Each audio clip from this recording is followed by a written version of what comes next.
Every night on Late News Tonight, we expose information and help bring you the facts. It seems every few weeks we hear about someone who died a day or two after getting the vaccine. The stories make headlines, but what you don't usually hear is that it's later determined that the death and the vaccine weren't actually related. So we wanted to verify. Tonight, I talked to a virus expert about the truth behind the sensational stories.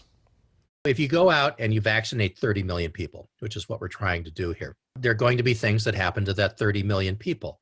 The question is, was it related to the vaccine, or would it have happened anyway at that point in time? Dr. George Rutherford is a professor of epidemiology at UCSF. We're preferentially vaccinating older, frail people, and they have a high rate of mortality, period. He says we have to remember that these instances of dying and getting vaccinated may have nothing to do with each other. We have to know more to reach that conclusion, but I just think people should be prepared that there will be deaths, there will be new diseases that are seen after people get vaccine that have absolutely nothing to do with the vaccine. He says all of the vaccines were tested on tens of thousands of people before the FDA approved them for use nationwide. And I think we have to, look at the trials and understand what exactly the side effects were from the vaccines, what exactly were related to getting vaccines, and what sort of side effects did they see, like in the placebo groups that were totally unrelated to the vaccines. And we already know the most common severe side effect, an allergic reaction called anaphylaxis. And that occurs in about 1 in 100,000 doses. And that's why we have people stay around for 15 minutes after they're vaccinated, or if they have